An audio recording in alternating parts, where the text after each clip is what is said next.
Assalamualaikum warahmatullahi wabarakatuh.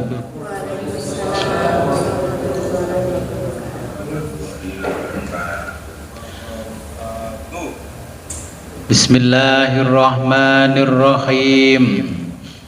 Alhamdulillahi rabbil alamin. Wassalatu wassalamu ala ashrafil anbiya'i wal mursalin Sayyidina wa maulana Muhammadin wa ala alihi wa sahbihi ajma'in.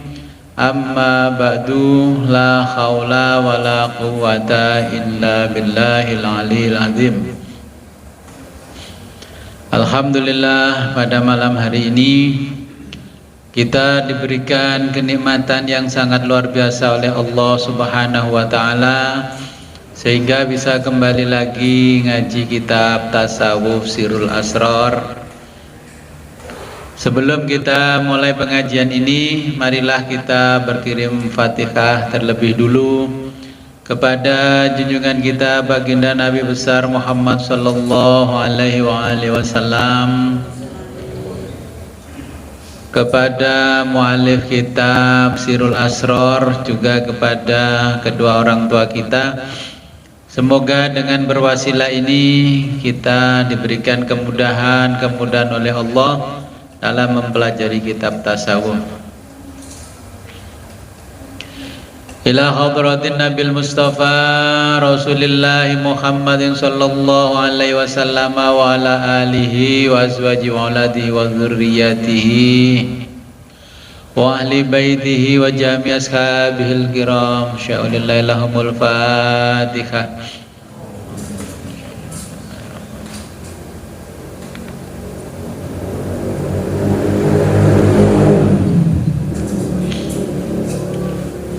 وثم إلى حضرة الغوث الأعظم القطب الرباني والهيكل الصمداني سلطان الأولياء والعارفين برهان الأسفياء والواصلين باز الله الأشهاب مولانا وسيدنا وقدوتنا إلى الله تعالى السيد الشيخ محي الدين عبد القادر الجيلاني قدس الله سره العزيز.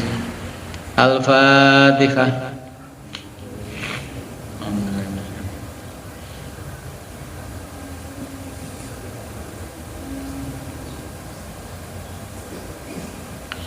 وثم إلى حضرتنا آبائنا وأمهاتنا وأجدادنا وجداتنا وأصولنا وفروعنا وعلى الحاضرين في مجلسنا هذا. الفاتحة.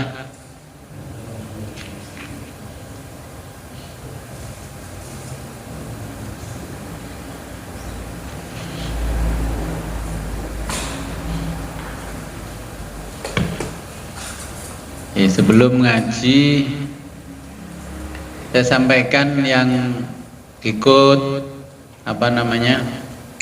khataman Sahih Bukhari besok, bawa ini kayak Abah Jalil ya, kayak biasanya. Jadi besok Ahad itu kan saya khataman dulu sebentar Sahih Bukhari, baru nanti lanjut ngaji filsafat. Oke, yang namanya sudah terdaftar sini.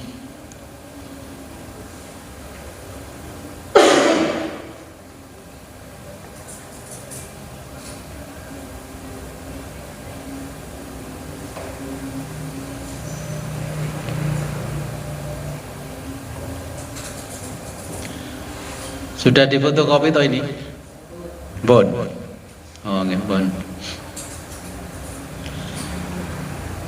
Bismillahirrahmanirrahim. Allahumma anzilir rahmata ala Syekh Muhyiddin Abdul Qadir Al-Jilani wa liwalidayhi wa limasyayikhihi wa ridwani alaihi wa amiddana bi asrarihi fi kulli waqtin wa awan. Allahumma halli hadhil uqdah wa azil hadhil usrah wa lakina husnal maisur wa qina su'al maqdur wa razaqana husnat talab wa qina syarrul munqalab bi rahmatika ya arhamar rahimin. Sampai halaman 50. Bismillahirrahmanirrahim. Qala al-muallifu rahimahullahu ta'ala wa nafa'ana bihi wa bi ulumihi fid dharaini amin ya rabbal alamin. Wa amma sifatul lutfi, adapun sifat lembut.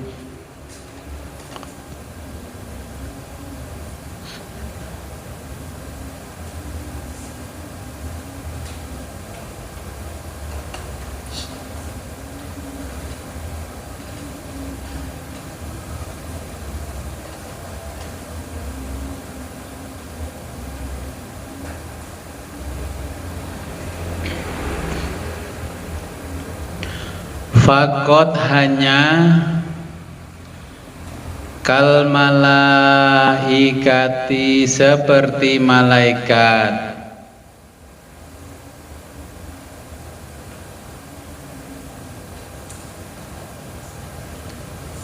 hum mereka semua,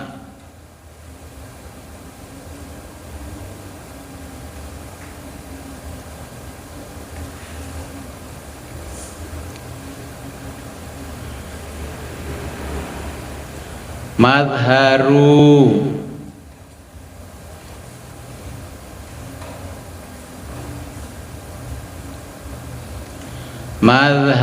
manifestasi ismis subuhi wal qudusi faqad. Ismis subuhi dari asma subhanahu, artinya maha suci.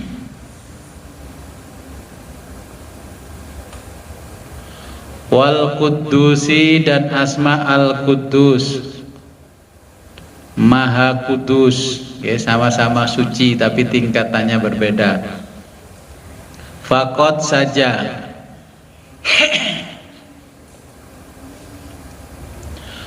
Wa amma adapun sifatul qahri, sifat memaksa,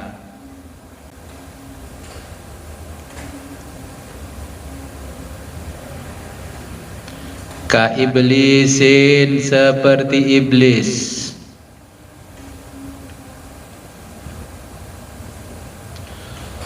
wa dzurriyyatihi dan anak cucunya,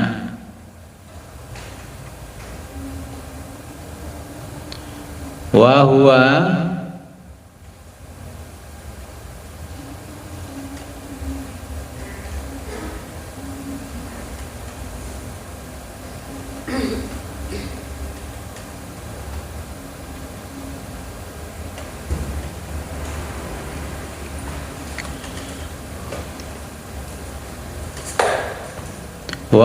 yaitu madharu manifestasi ismil jabbari, asma al jabbar, artinya maha perkasa.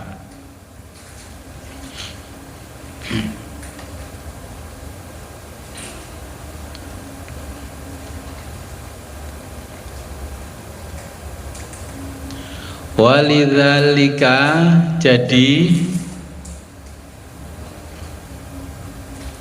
walidzalika artinya jadi kalau bahasa Indonesia.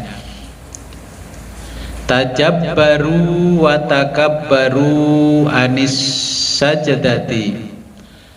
Tajabbaru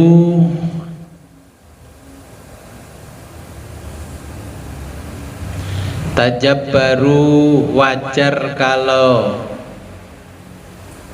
mereka, watakabbaru tajabbaru wajar kalau mereka memaksa, watakabbaru dan mereka sombong.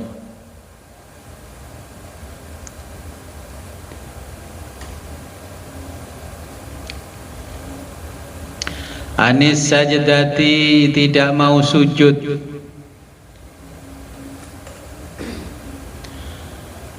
li Adama, kepada Nabi Adam, alaihi sholatu wassalam.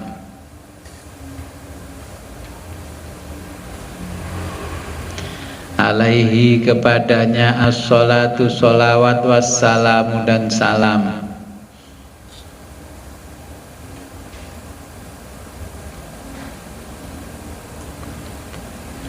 Falamma, ketika kanal insanu, manusia,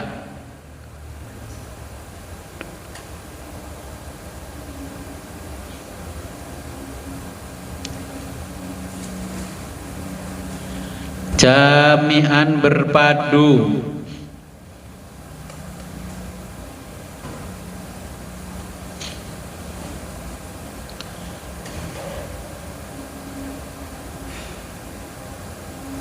lil khawasi, di dalam diri orang-orang khusus,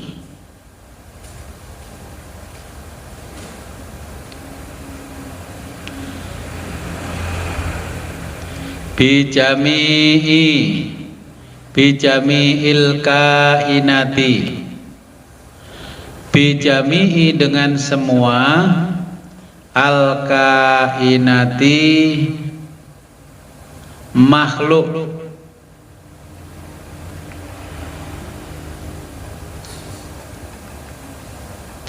uluan,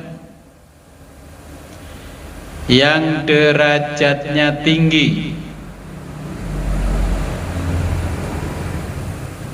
wasuflan, dan derajatnya rendah.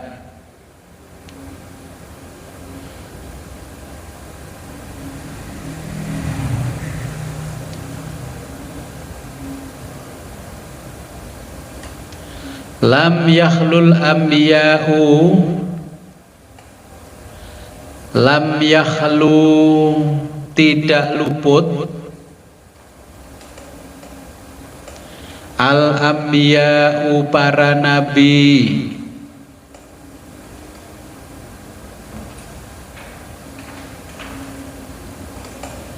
wal auliya'u, dan para wali,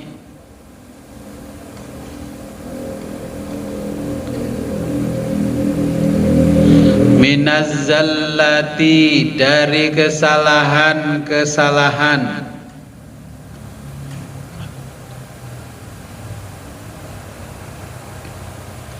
fa innal anbiya'a,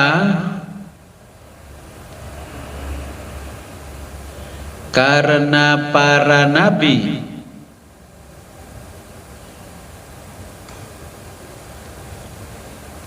ma'sumuna, mereka terjaga,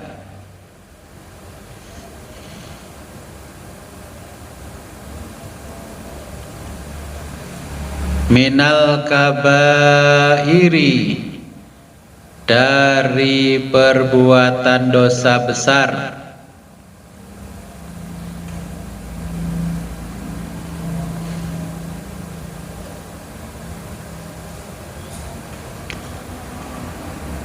ba'dan nubuwata, setelah diangkat menjadi nabi,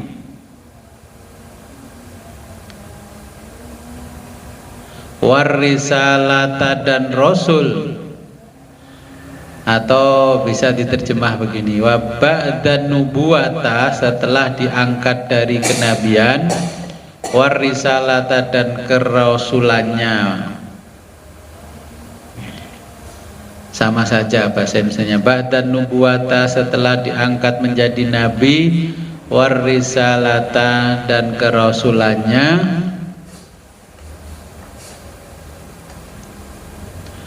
dunas sogoiro, duna, mereka tidak terjaga, as-sogoiri, dari dosa-dosa kecil.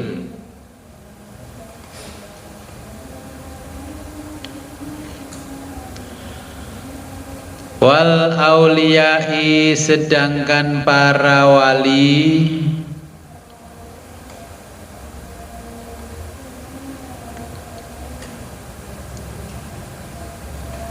laisu ma'sumina, laisu tidak ada ma'sumina yang terjaga,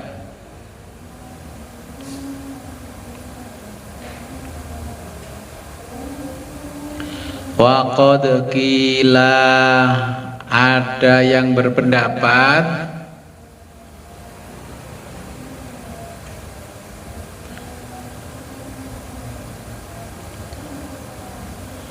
al auliya'u, para wali itu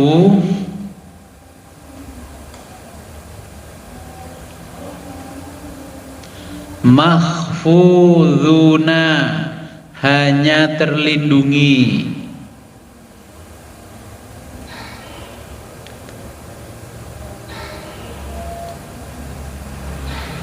ba'da, setelah kamalil wilayati, sempurnanya kewalian,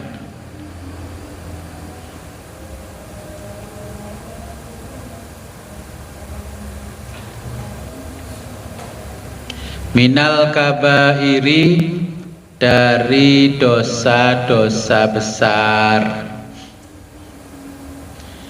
Ya, saya jelaskan di paragraf ini, wa amma sifatul lutfi faqad kal malaikati. Jadi manusia ini punya kelebihan, bisa lembut, bisa kasar. Kalau lembut berarti unsur malaikatnya lebih besar, kalau kasar berarti unsur iblisnya lebih besar. Nah, sama, orang biasanya nggak pernah bekerja keras, tiba-tiba bekerja keras. Nah, tambahnya lagi ketempelan apa itu? Biasanya males kok, sekarang jadi sergep. Ya. Jadi dalam diri malaikat itu Allah mentajalikan as-subuh sama wal al-qudus. Ya, subhanal malikil kudus, subhanal malikul kudus. Kalau iblis dan anak cucunya itu al-jabbar, sukanya memaksa, memaksa.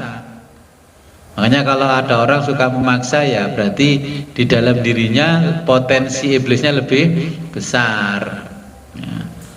Makanya kita supaya bisa menyeimbangkan itu,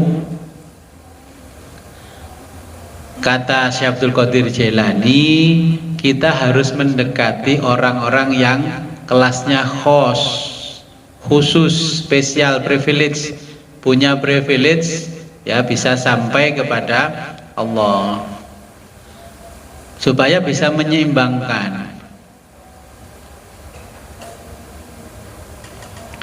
Jadi itu yang dimaksud oleh Syekh Abdul Qadir Jailani. Kenapa?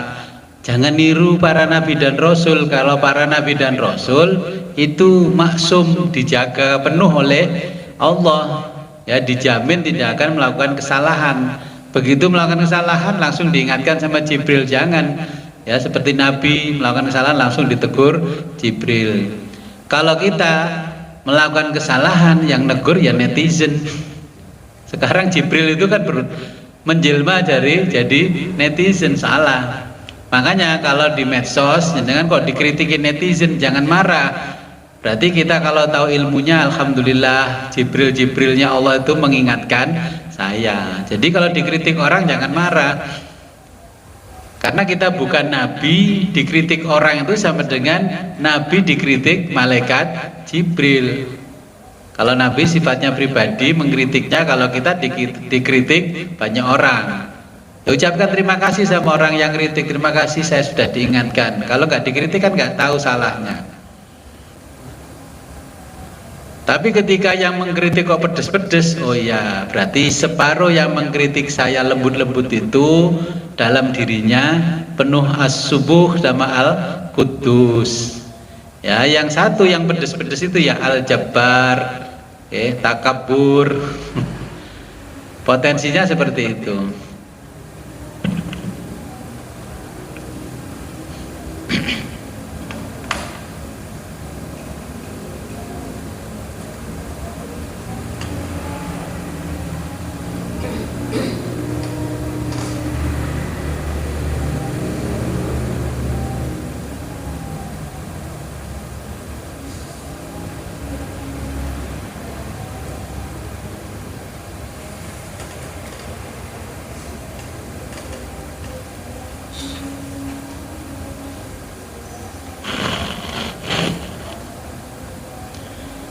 Ya, dari sini kalau yang namanya wali tidak maksum. Ada yang berpendapat wali itu hanya mahfud. Ya, mahfud. Ya, kalau para nabi penjagaannya seperti kalau di kita ya pas pampres lah. Ya. Kalau wali yang jaga ya satpam gitu lah. Jadi tidak sehebat penjagaan para nabi, ya sama-sama penjaganya, sama-sama dilatih. Nah, kalau pas pampres penjaganya ketat, ya kalau kita ya sewa penjaga-penjaga swasta seperti bodyguard, ya para satpam. Tapi kan yang diutus oleh Allah. Sebagai contoh begini kalau para wali. Karena jenengan Bapak Ibu itu gemar mengamalkan surat Al-Ikhlas, ya setiap hari dibaca. Terus karena tahu rahasia surat Al-Ikhlas kalau dibaca 1000 gini, nah setelah 5 tahun berturut-turut itu istiqomah bacanya. Tiba-tiba didatangi orang, ada 3 orang memperkenalkan diri. Assalamualaikum ya wali Allah, perkenalkanlah saya wahai wali Allah. Ya, nanti kalau ada orang datang menyebut assalamualaikum ya wali Allah, kepala kita jangan besar. Perkenalkanlah saya namanya Abdurrahman, yang saya Abdul Somad, yang saya Abdul Wahid. Saya akan mendampingi Bapak sampai Bapak menjelang ajal. Kalau Bapak salah saya yang mengingatkan, kalau Bapak berbuat haram, makan yang haram, saya yang mengingatkan. Nah, itu malaikat yang ada di surat Ikhlas. Kalau orang Jawa menyebutnya ya prewangan surat Ikhlas. Padahal itu malaikat yang ada di surat Ikhlas. Ikut orang yang soleh karena menghafal ayat-ayat yang ada di surat Ikhlas. Ada 3 malaikat itu. Tiba-tiba makan di warung, di rumah makan, kok tiba-tiba biduren. Ya mereka sudah mengingatkan, bah jangan dimakan, itu warungnya haram. Haram dari mana? Itu ada label halalnya. Ya saya udah kasih tahu halal, haram, nanti aja halalnya gimana. Nah kadang yang menurut manusia halal belum tentu menurut Allah halal. Contoh yang menjadi perdebatan di fikih, kepiting sama rajungan halal apa haram? Ya sebagian mengatakan halal, sebagian mengatakan haram. Tapi kalau wali Allah harus dihindari karena itu jatuhnya subhat. Subhat itu remeng-remeng. Kalau dengan Bapak Ibu makan, kalau sudah didampingi seperti 3 sosok tadi, ya bisa bidur, bisa mencret-mencret, karena mengeluarkan kotoran makanan itu sekaligus. Ya. Minum minuman. Habis itu mules-mules bingung langsung dibawa ke puskesmas. Yaitu Bapak nggak boleh minum, itu haram. Masa Gus haram, ini ada BP POM ini? Ya sudah, itu menurut takaran manusia, takaran Allah itu sudah haram.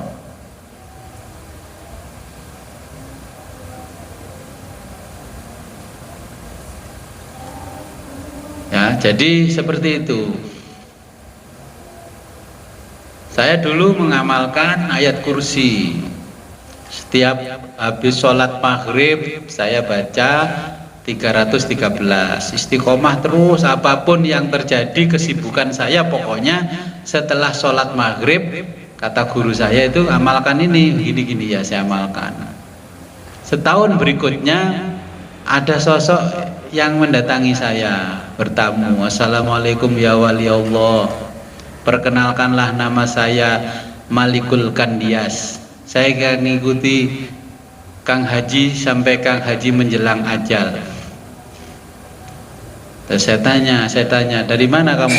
Saya adalah utusan Allah yang ada di ayat kursi. Oh, terus saya tanya, gimana bisa ketemu kamu sewaktu-waktu? Nah, pikiran saya kan biasa, boleh ketemu gitu. Saya tanya, bisa ketemu kamu sewaktu-waktu gimana? Gampang Kang Haji, ini ada cincinnya ya, jangan sampai ada orang tahu kalau Kang Haji punya cincin. Nanti kalau butuh saya baca doa ini, tulis Kang Haji, passwordnya ditulis. Itu bukan sampean, ini saya ceritakan, ditulis. Nanti kalau ingin ketemu saya sewaktu-waktu, dimanapun Kang Haji berada, nanti saya akan datang. Terus saya baca, saya coba di tempat yang sangat jauh, saya baca, ternyata datang juga. Assalamualaikum, ada apa Kang Haji, ada bisa saya bantu? Ya, saya ingin mencoba, kamu bilang begitu betul, datang enggak? Awal-awalnya enak, awal-awalnya. Jadi orang soleh itu awal-awalnya enak. Alhamdulillah, yang namanya duniawi tidak perlu sulit mencari maisha, nyambut kayak ngalor ngidul ngalor, nggak perlu. Mereka sudah memberikan hadiah kepada kita. Lama-lama ada orang ngerasani itu, dengar. Siapa itu ngomong ngerasani? Akhirnya semakin terbuka, semakin gak enak. Waduh, ini semakin gak enak. Terus saya pergi naik bis. Zaman dulu belum ada bis AC, jarang bis AC. Naik bis. Saya perjalanan dari Bandung menuju Jakarta. Kemudian di dalam bis itu kaget. Itu tadi orang tadi naik bis orangnya kan cantik. Tiba-tiba wajahnya jadi monyet. Kacamata saya lepas, saya gosok-gosok kok tetap. Terus ada orang naik lagi, berubah lagi. Nah, terus pengamennya yang nyanyi itu ngamen lagunya Dul Sumbang, Runtah. Tahu nggak runtah?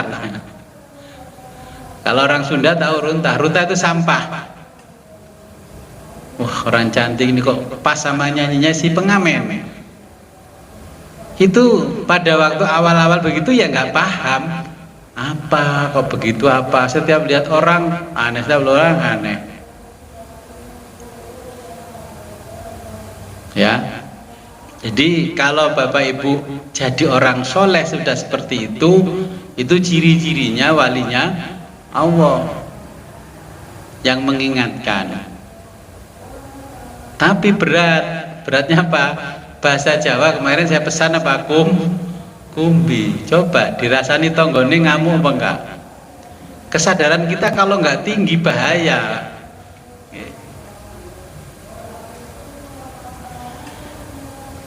Nah, yang diajarkan kalau para filosof, kalau sudah berpengetahuan seperti itu harus betul-betul bijaksana.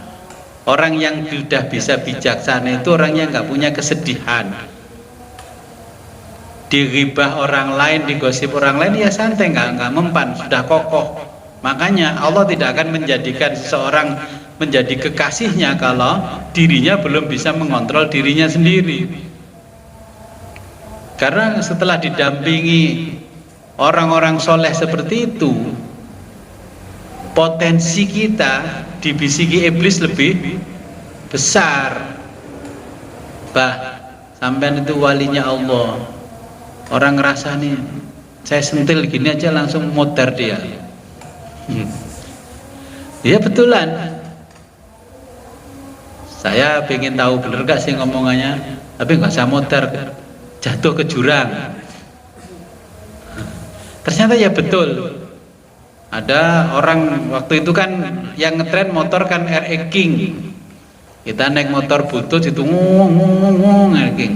Kita coba dari jauh jatuh, bro, oh ya. Tapi dengan mencoba itu pun berarti kita belum mahfud, apalagi maksum. Ternyata masih terhijab dengan ilmunya. Itu ternyata diuji oleh Allah.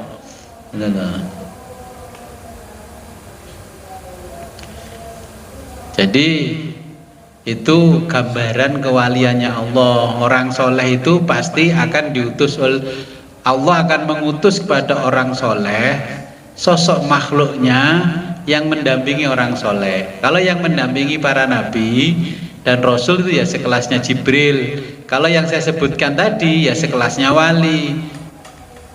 Nah, nanti sekelasnya wali itu ada golongan yang uluwiyah, ada golongan yang sufliyah.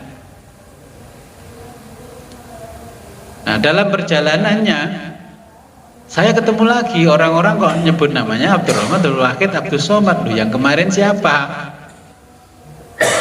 Terus yang kedua itu mengatakan, Kang Haji, saya ini dari golongan sufliyah, dari golongan rendah. Kalau yang kemarin dari golongan uluwiyah. Kalau uluwiyah itu kalau di militer kelasnya yang sudah punya bintang, jenderal. Ya, kalau yang sufliyah kelasnya letkol ke bawah. Terus kenapa kok kamu datang, yang sana datang? Ya Kang Haji, di sana yang mereka itu akan datang ke Kang Haji kalau perkaranya berat. Kalau sepele-sepele panggil saya saja. Keahlianmu apa? Banyak Kang Haji. Kang Haji pingin apa? Hilangkan korupsi di Indonesia. Ya kayak di Om Jin itu. Ya, ternyata keahliannya banyak sekali. Ya, kalian banyak sekali.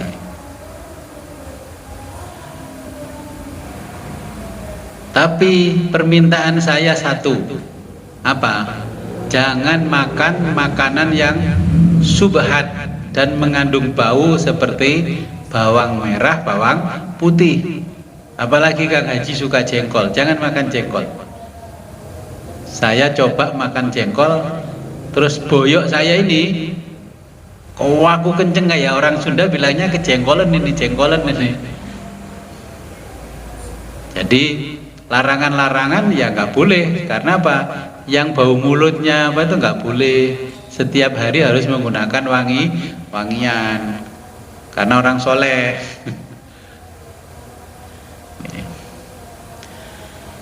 Jadi setelah mendapatkan derajat kewalian, jadi kamalil wilayati, kesempurnaan kewalian, ya seperti itu.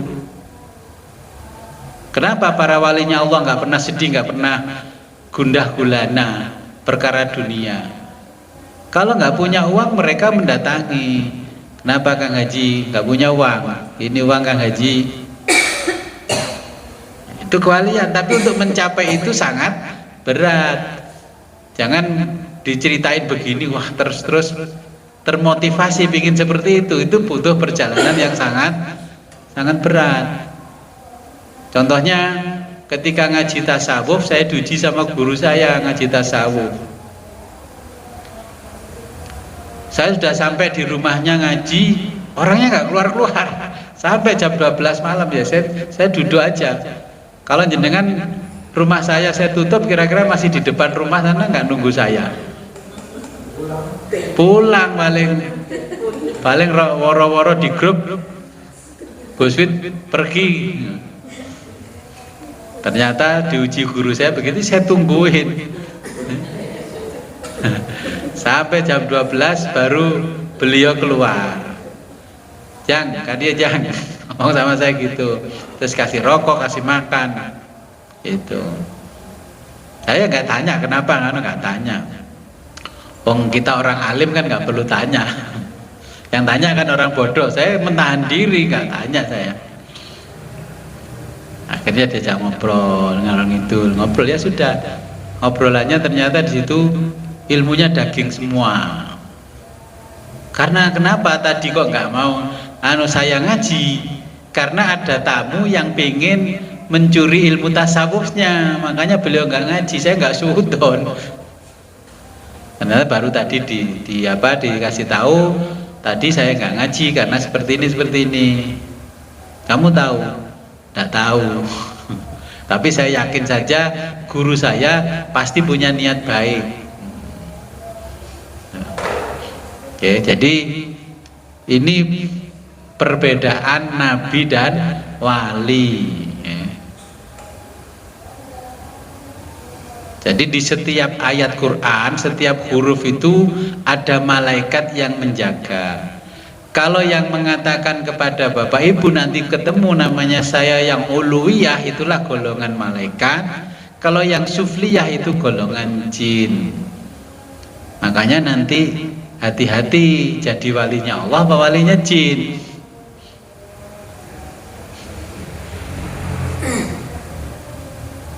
Terus nawari, pengen santri banyak Kang Haji, 10.000 kecil buat saya Kang Haji. Terus saya mikir-mikir, ya. Saya Junaidi Al-Baghdadi aja peletak dasar ilmu tasawuf ini santrinya ribuan, diusir semua suruh pulang karena nanti memperberat pertanyaan di alam kubur sama di akhirat. Sebelum meninggal diusir suruh pulang semuanya. Kalau jenengan ditanya, pengen jamaah ke ta? Nggih, wong kula bendina wis wiritan ping jamaah akeh. Pengen murid sekolahmu sing daftar akeh. Nggih. Pengen daganganmu laris, nggih. Lah nanti jenengan kalau kelasnya menjadi orang soleh, ini walaupun belum berjumpa dengan utusan Allah seperti itu kan kalau yang di manakibnya Syekh Abdul Qadir Jalil namanya ibadallah, rijalallah itu. Jadi itu golongan dari ibadallah, rijalallah, di dalamnya ada kelas-kelasnya. Saya setiap pergi sama anak sama istri makan di warung tertentu, itu mesti baunya busuk. Coba lagi penasaran, busuk nggak kemakan. Terus yang sebelah saya, driver saya tanya, mampu nggak, busuk nggak, basi nggak? Nggih Gus, ya wes gak sarungnya. Tapi orang lain makannya lahap. Berarti kalau sudah seperti itu, karena kita dimahfud oleh Allah, ya, dijaga oleh Allah, ya jangan kembali ke situ. Saya setiap makan di rumah makan tertentu, rawonnya rame sekali, makan rawonnya basi. Ya kan? Apa artinya? Kalau ramenya warung karena ada sesuatu, jangan dikasih tahu begitu, ya jangan makan. Artinya apa? Tahu yang saya maksud? Kalau warung itu pakai pelarisan, pakai itu yang jalurnya nggak sama frekuensinya dengan kita, biasanya itu ada tanda-tanda seperti itu. Kalau masih dibalik lagi, ya wes kele gak percaya, mangano dewi tanteni, aku tak nang kene ae. Ya ikut masuk, saya tetap ikut masuk, ya mereka makan. Ya ada contoh-contoh seperti itu. Terus beli barang ke toko tertentu, beli apa saja ternyata piring sampai rumah pecah. Nggak apa-apa sampai rumah pecah, betul.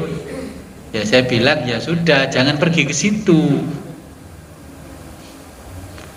Ya, jadi kalau jenengan orang bapak ibu orang soleh nggak usah komen. Anak istri yang mengalami itu sudah beli di tempat lain aja. Kalau anaknya yang ditanya kenapa sih nggak boleh, kok kenapa bisa ini? Ya dimaklumi, dijawab yang tidak menyinggung perasaan. Terus akhirnya sudah kamu pergi sama mamamu sana, pulang cerita anak kecil, itu toko itu ada ini, ya sudah tahu ya, jangan itu, jangan kembali lagi. Hal itu kan masih belum bisa hilang dari muka bumi sejak zaman Nabi Adam sampai ila yaumil kiamah. Tapi orang soleh diberitahu oleh Allah melalui beberapa tanda. Tidak hanya makanan, minuman. Makanan walaupun dikemas pabrik halal, kalau Allah memberikan isyarah ya jangan dimakan.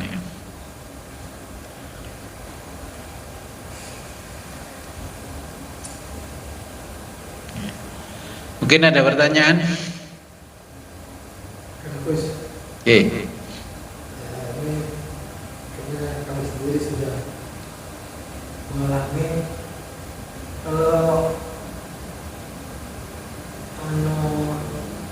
timbul gejala-gejala dari hasil pemeriksaan asam urat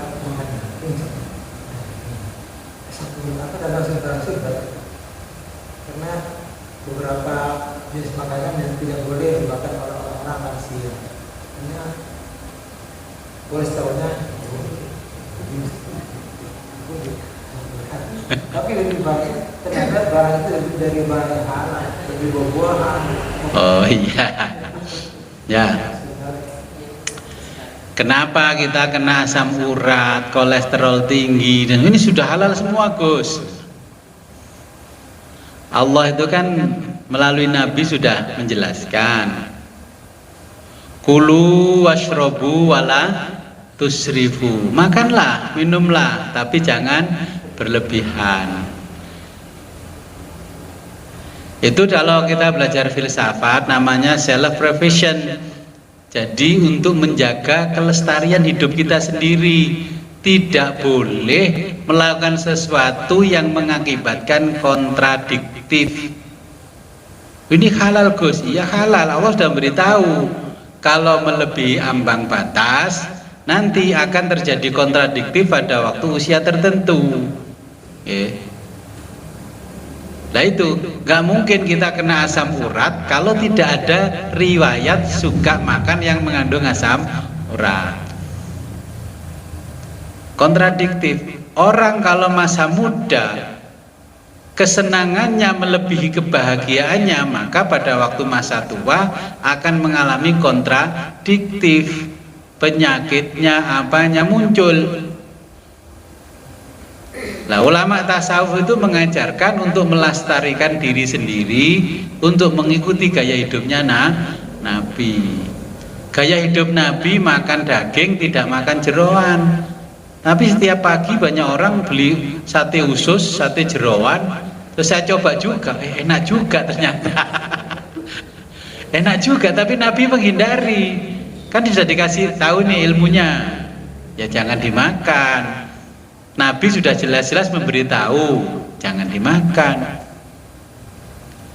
Nah, Nabi sudah memberitahu kalau habis makan daging jangan makan telur. Enak, Gus, makan pecel itu kalau di Kediri ada pecel empal. Katanya kalau makan pecel ada empalnya enak. Iya enak, sebelum kamu lahir ya enak makan pecel sampai empal itu. Ya. Nah, tapi setiap pagi sarapannya pecel pakai empal. Minumnya susu. Terus usianya 35 tahun ke atas, kenapa? Penyakit lambung. Kalau jenengan orang soleh yang dampingi Abdurrahman Abdul Wahid Somad paling ngomong, rasain lo, udah gue bilangin nggak percaya. Iya. Kalau jenengan sudah didampingi Rijallah Ibadullah Rijallah, dia sudah ngomong, lama-lama kita dikatain begitu. Ya. Jadi pada waktu kena asam urat, terus membaca Allahumma sholli ala sayyidina sholatan tibbul qulubi wa dawaiha. Kata Abdul Somad Abdurrahman Abdurrahim, ya nggak mempan, dulu udah dibilangin Nabi kok sekarang nangis-nangis sama Nabi. Giliran enak nggak pernah menyebut Nabi, giliran sakit Nabi-Nabi disebut.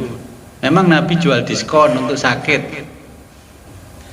Nah, jadi semua yang kita alami usia di atas 50 tahun itu adalah kontradiktif atau kontraproduktif pada waktu kita masih muda. Kok tiba-tiba dengkulnya cenut-cenut? Ya kita ingatlah masa lalu itu kenapa ya saya gini. Ngapunten Gus, saya setiap pagi disuruh mak ke sawah habis subuh Gus, dingin-dingin. Ya sudah lah, itu kan karena kesalahan kita di masa lalu. Kalau nggak melakukan itu kan nggak makan, ya nggak ke sawah. Nah, bagaimana? Kan pertanyaannya lanjutannya kan terus bagaimana untuk mengantisipasi seperti itu? Kalau saya tetap diberi sakit kan berarti Allah membiarkan orang sakit. Ya Allah sudah mengatakan aku Al-Jabbar. Kalau kamu nggak saya bikin sakit, kamu pasti tetap sombong, ya kan? Jadi semua itu karena kita tidak bisa melestarikan diri kita sendiri. Nanti sambil belajar filsafat kita nanti tahu bagaimana, ya. Kita mengambil sikap, sumber ilmu kita apa, ini apa, pemikiran kita apa. Dan pemikiran kita itu juga menjadi penyakit.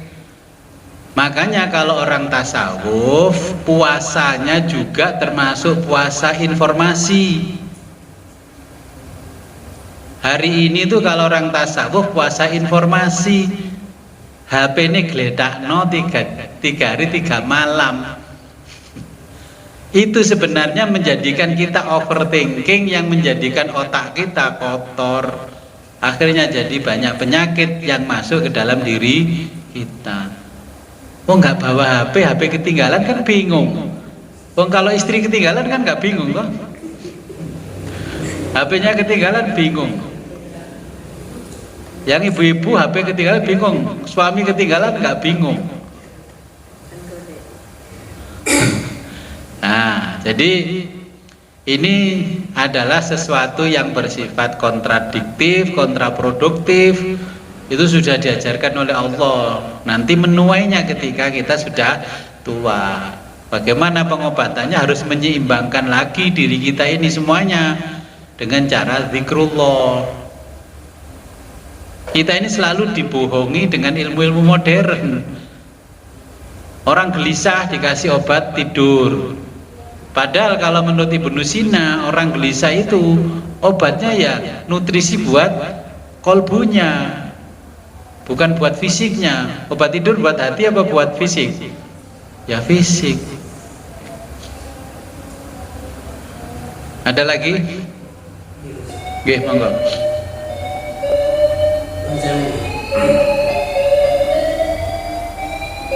Mau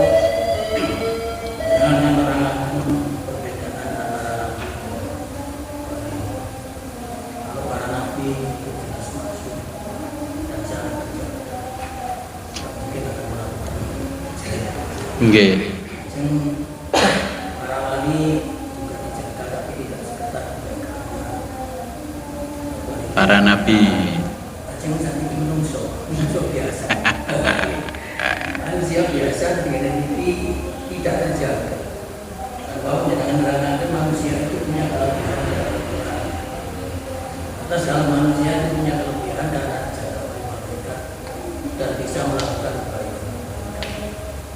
Kalau orang ingin baik, ya selalu harus selalu ingin berteman dengan orang yang soleh. Itu orang-orang soleh itu akan selalu mengajak ke arah kebaikan. Acing tentang kekurangan, tentang kekurangan manusia ini karena ditemani oleh iblis. Dan iblis ini selalu memaksa. Acing lebih baik kata doa enten yang sing ternyata terpaksa melakukan melakukan larangan Allah. Kecil ini karena sudah melakukan larangan. Harapannya namun minta kepada Allah. Karena Allah maafkan. Karena Allah tahu manusia itu tidak terjaga. Kecil kesimpulannya mesti disepuro ya sih. Oke. Kalau nabi dijaga para malaikat, sekelasnya Jibril. Ya, kalau wali dijaga oleh ibadallah rijalallah. Terus bagaimana kalau kita orang awam? Orang awam nggak ada yang jaga. Orang awam itu diberi ilmu oleh Allah bagaimana mengendalikan dirinya. Contohnya dengan ngaji tasawuf, kita kan mempelajari bagaimana jebakan-jebakan kebahagiaan. Oh, seakan-akan ini membahagiakan, tapi ternyata menyusahkan.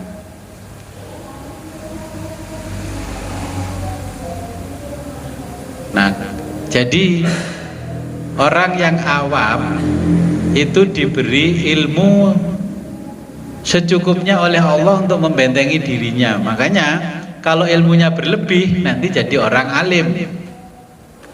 Jadi haknya orang awam itu, kalau kata Imam Ghazali, ya, berbeda dengan haknya orang alim, orang ulama. Kalau haknya orang awam cukup datang ngaji, sholat dan nyambut gawe, nggak perlu mikir yang berat-berat. Waktunya ngopi ya ngopi, waktunya pergi ya pergi, waktunya tidur ya tidur. Nggak perlu memaksakan ibadah yang ngetop-ngetop karena kelasnya orang awam. Nah, kalau kata Imam Ghazali, kalau orang awam berbicara masalah ilmu terlalu tinggi, kalau nggak paham jatuhnya malah kufur. Nah, bersyukurlah kalau masih jadi orang awam.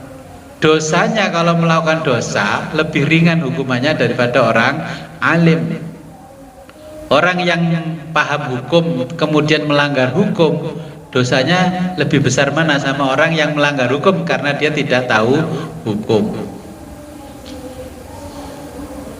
Nah, makanya di kelasnya orang awam itu nggak sholat duhur ketiduran nggak dimarahi sama Allah karena awam. Kalau orang alim atau orang arif yang sudah saya sebutkan tadi, kenal yang namanya Abdurrahman Abdul Wahid, nggak sholat sekali, ya badan kayak digebukin orang sekampung, sakitnya minta ampun. Jadi itu memang beda kelas. Jawabannya bagaimana? Ini dijelaskan di paragraf berikutnya. Oke, kita baca dulu paragraf berikutnya. Qala Syaqiqul Balkhi. Qala berkata, siapa Asy-Syaqiqu? Syekh Syaqiq Al-Balkhi Al-Balkhi. Dulu namanya Balkh, kalau sekarang ya Afghanistan. Rahmatullahi alaih. Dulu waktu masa dulu mungkin di zaman Syekh Abdul Qadir itu masih ikut Persia ya, sampai India, Pakistan, Afghanistan dan sekitarnya itu ikut Persia. Makanya menyebutnya Al-Balkhi. Rahmat. Alamatus sa'adati khamsatun. Alamatu tanda-tanda as-sa'adati orang bahagia.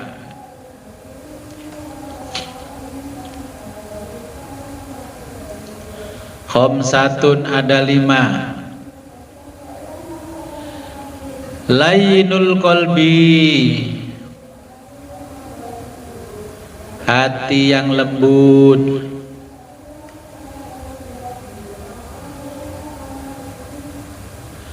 Wa kasratul bukai, dan banyak menangis. Menangisnya bukan nangis ya, kalau yang orang sufi nangis karena mengingat dosa. Kita dosa, banyak dosa. Wa zuhdu, bersikap zuhud. Fit dunia, di dunia.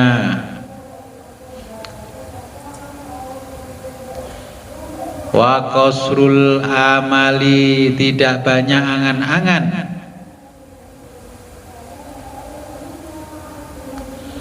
Wa kasratul khayai, dan memiliki rasa malu yang tinggi.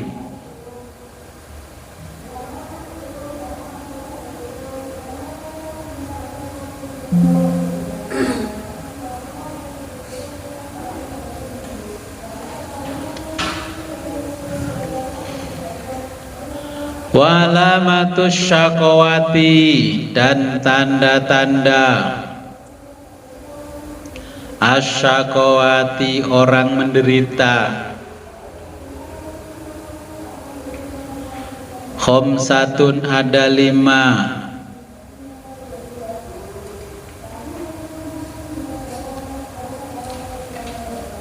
Qaswatul qalbi, kerasnya hati.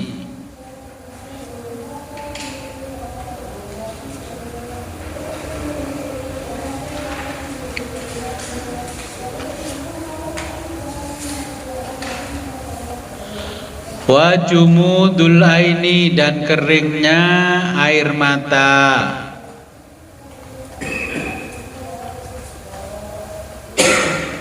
Warroghbati,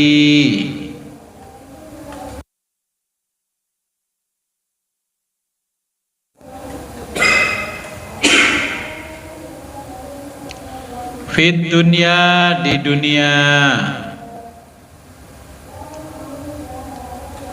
Watulul amali, dan overthinking, panjang angan-angan.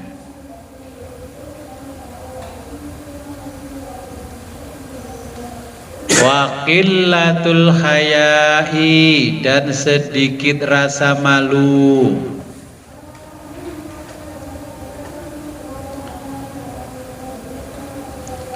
Qala, bersabda siapa? Rasulullah sallallahu alaihi wa alihi wasallam.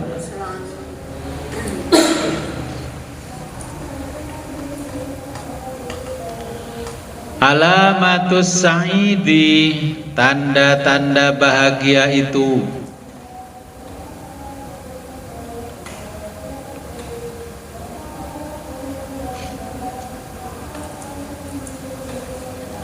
Arbaatun, ada 4. Idza tumina, jika mendapat amanah. Adalah, dia berbuat adil.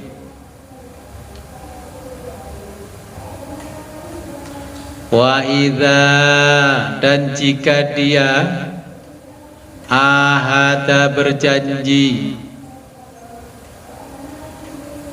Wafa, menepati.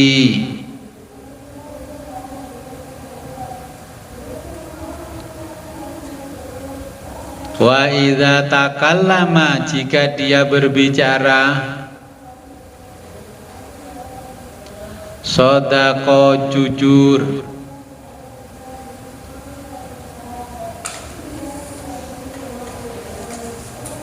Wa idza, jika dia khosoma, berdebat.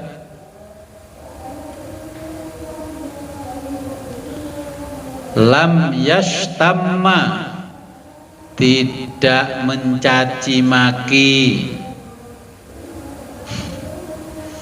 Ya, juga tidak menyerang pribadi.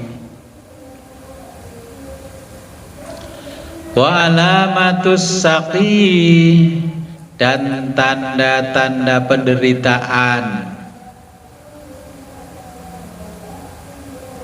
Arbaatun, ada 4.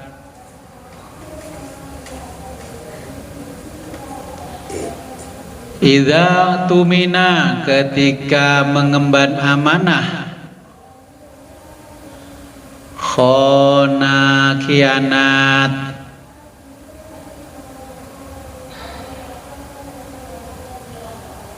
Wa idza ahada, ketika berjanji.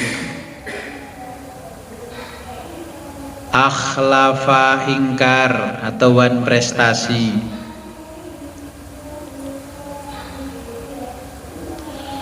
Wa idza takallama, dan ketika berbicara. Kadzaba, dusta.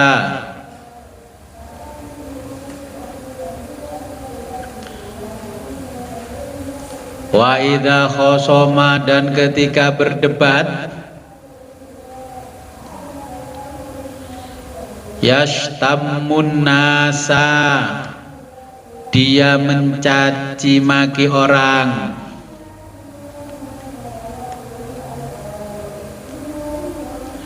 Wala ya'fu, tidak mau memaafkan.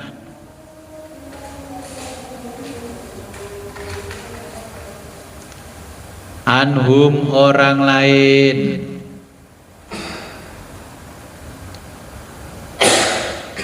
Kama qala Allah Ta'ala, sebagaimana firman Allah Ta'ala,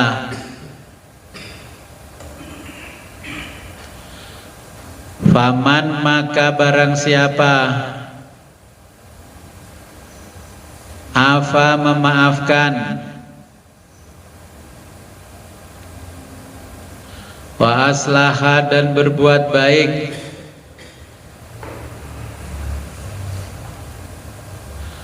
fa ajruhu, maka pahalanya, alallahi, dari Allah. Ya, saya jelaskan di sini, orang awam harus paham rambu-rambu. Orang awam harus paham rambu-rambu karena tidak diberi pengawalan. Nah, kalau orang alim diberi pengawalan, mau pergi kemanapun dia nggak akan tersesat karena ada yang mengawal. Nah, harus paham rambu-rambu. Kalau rambu-rambunya ada huruf S dipalang, berarti no stopping, dilarang berhenti. Terus berhenti di sebelah sananya, terus didatangi polisi, Pak, ini nggak boleh berhenti. Loh, saya kan nggak berhenti di bawahnya, saya ada di selatannya. Nah, seperti itu.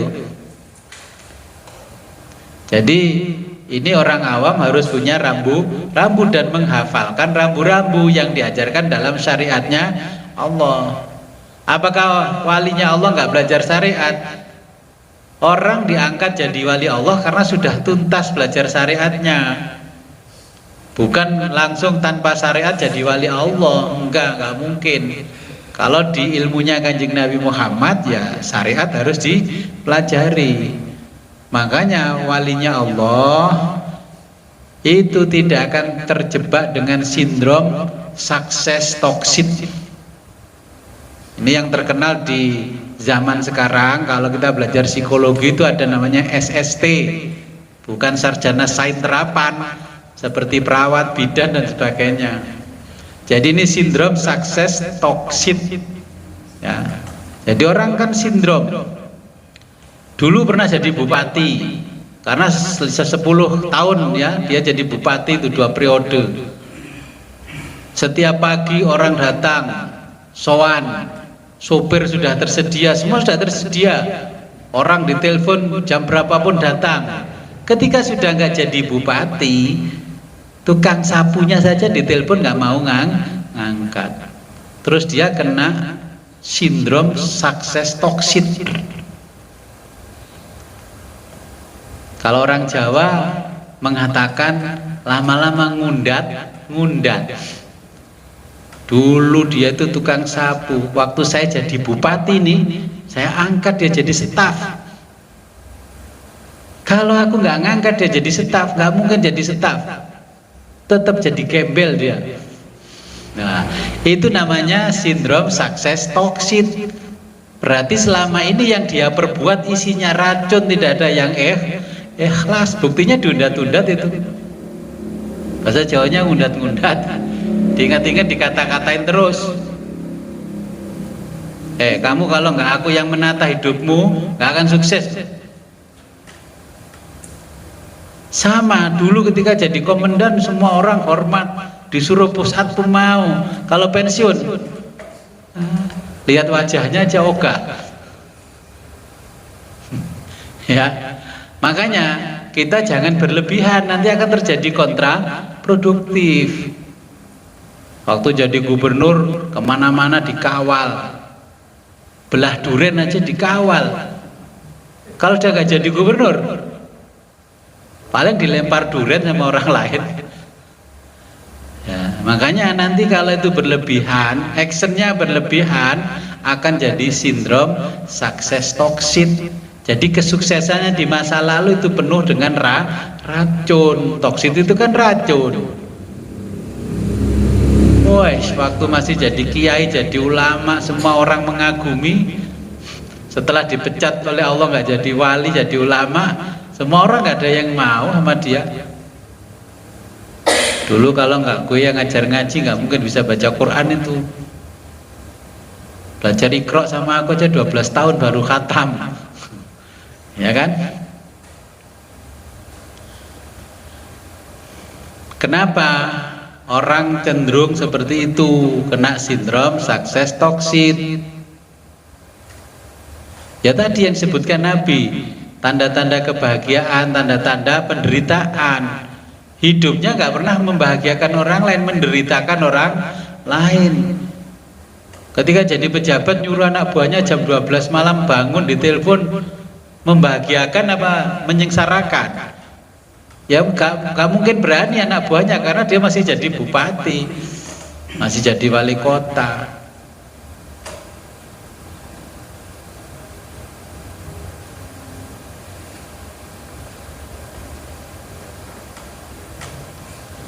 Nah, ciri-ciri orang yang akan terkena SST, sindrom sukses toksik, ya kita itu yang disampaikan Nabi. Nah, kita jabarkan dengan ilmu sains modern ini, dengan sains modern. Ada orang yang memiliki kecenderungan polipesia. Poli itu banyak, pesia itu kerjaan. Koyo-koyo di sana kegiatan, di sana kegiatan, di situ kegiatan, wis pokoknya 1 minggu full kegiatan. Sampai diajak rapat gak iso. Kapan sampean anune longgare? Ngapunten Gus, kula dinten iki enten kegiatan mriko Gus. Ngapunten Gus, enten nganu mriko Gus. Saya sampai tanya yang lain, masa sampai segitunya? Saya ingat ini orang-orang yang polipesia, karena dulu ketika masih punya jabatan, dia sering kerjain orang untuk mewakili dia begini begitu. Sekarang dia cari kesibukan supaya tidak terjadi SST tadi, tapi justru jadi penyakit.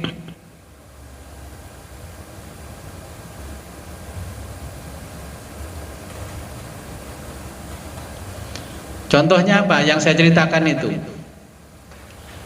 Orang setelah keluar dari pekerjaannya dia, mungkin pensiun lah kalau orang sekarang, itu tertarik dengan organisasi A, tertarik dengan organisasi B, ini diikuti, itu diikuti, pengajian apapun diikuti. Saya sampai ditanya, kalau jenengan kok gak ikut pengajian Gus? Lah aku kayak cilik kenal pengajian, lah sampean pensiun jakut kenal, makanya kayak barang mainan baru. Lalu kita yang mondok dari kecil kan itu bukan barang mainan baru. Ya di organisasi keagamaan dia ikut gini dan berburu posisi di organisasi itu. Dia di bidang keagamaan, dia di keagamaan aktif, dia anunya aktif. Nah ini yang namanya polipesia. Jadi semua organisasi diikuti, padahal tidak ada satupun organisasi yang menguntungkan dia secara materi.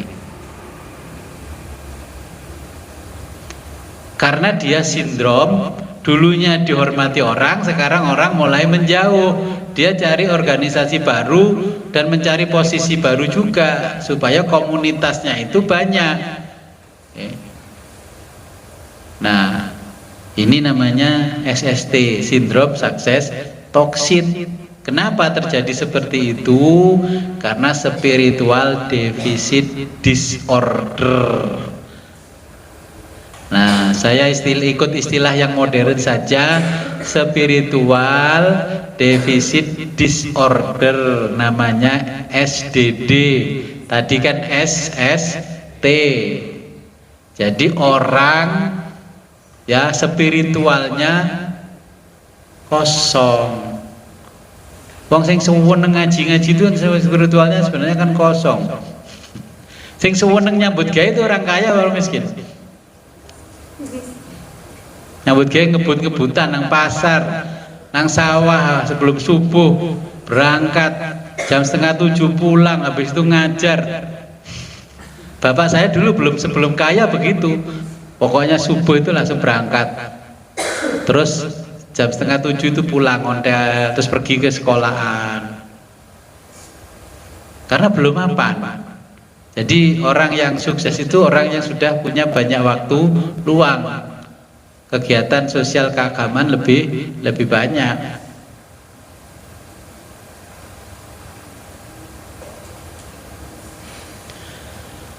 Nah, inilah kekosongan ruhani, namanya spiritual deficit disorder. Ini lama-lama menjadi penyakit. Lek melok ngaji nang grupku sesat. Sampai tua-tua ini grup rebana dewe-dewe. Ini namanya SSD. Tapi lek ngomong begitu ke mereka yang lagi menggemari itu, wah diantem sama rebananya sampean. Iya. Sekarang ini memang betul-betul terjadi apa yang disampaikan Nabi. Di zaman Syekh Siti Jenar banyak orang ibadah pengen jadi soleh. Syekh Siti Jenar jawabnya apa? Kamu itu tipe orang yang gendengi Gusti Allah. Ya kan? Dia tergila-gila dengan Allah, tapi Allah sendiri tidak mencintai.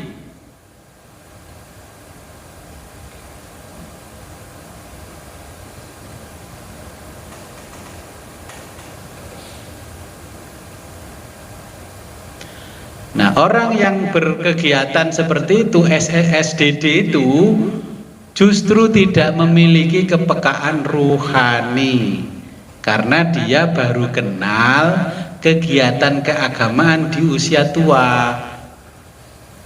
Makanya sekarang di kota-kota di mana-mana yang ngaji yang buahnya itu kan nenek-nenek, kakek-kakek. Itu namanya SDD. Spiritual deficit disorder. Ya nggak di mana-mana, di depan saya kan ya begitu. Kemarin malah banyak yang daftar mau ngikut ngaji filsafat, sudah tua-tua. Saya tanya, kenapa kok baru Gus, saya kan udah usia 80. Apa yang saya cari? Nah, kemarin nyari apa sebelum usia 80? Dia datang ke sini nih, daftar. Boleh, tapi harusnya amalkan ini dulu baru boleh ikut.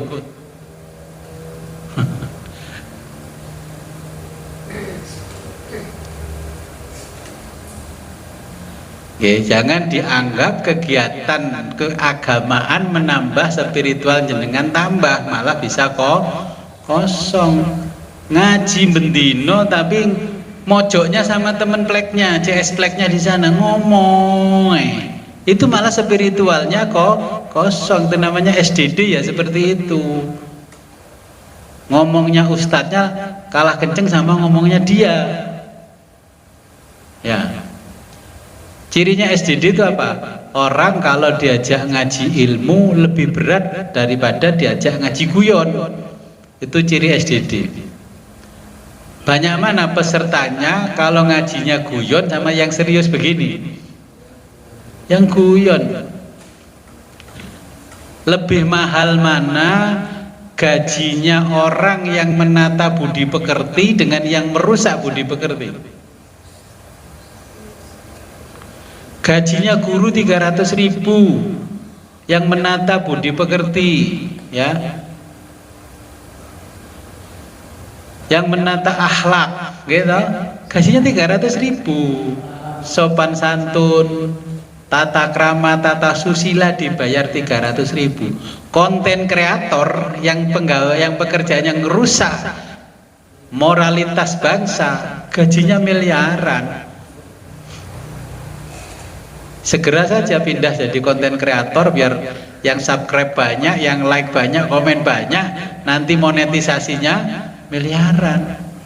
Bayangin sekarang yang ngerusak moral gajinya miliaran, yang mendidik moral, membangun moral gajinya ratusan ribu, sepatunya jebol.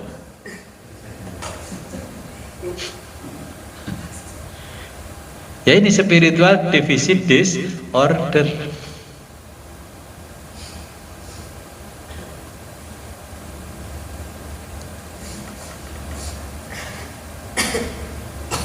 Makanya nanti kalau sudah mengalami spiritual deficit disorder, ya di keterangan kitab itu orang alim akan didebat sama orang bodoh. Sekarang banyak nggak orang alim di komentari orang bodoh? Kalau secara nasional, Profesor Dr. Quraisy Shihab itu ahli tafsir, guru besar tafsir. Ketika menjelaskan tafsir di TV, di media sosial, di podcastnya beliau, wah yang komen itu saya baca loh. Gimana beliau ini seorang ahli, tapi yang komen di bawahnya masih miring semua. Bayangkan, ini ciri zaman akhir, orang alim akan dikomentari oleh orang-orang bodoh. Ini yang menjadi spiritual deficit disorder.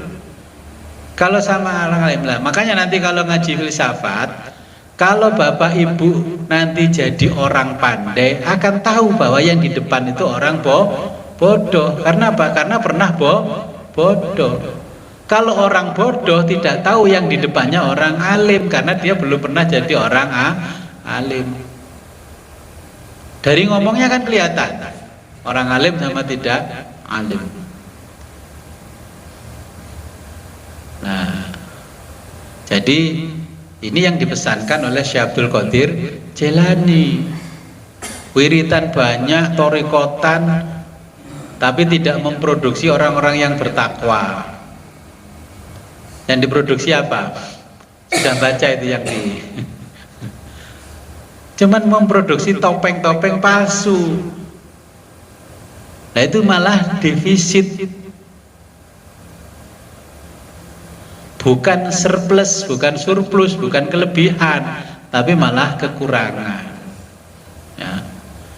Kegiatan agama di mana-mana malah spiritualnya menurun. Kuantitas kegiatannya banyak, tapi kualitasnya menurun.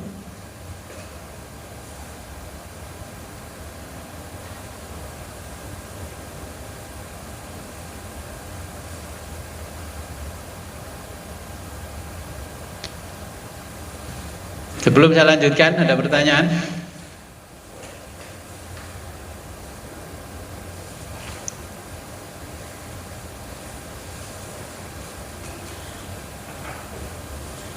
Oke, kalau nggak ada, oke, silakan.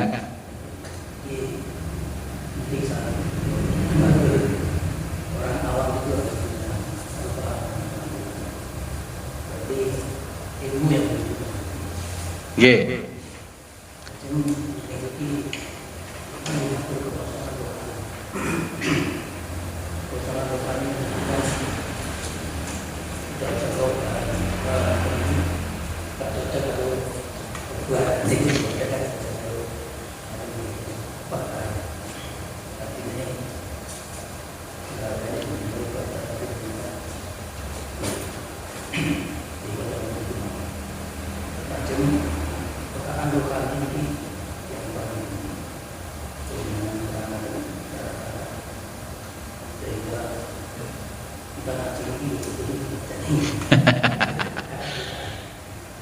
Oke.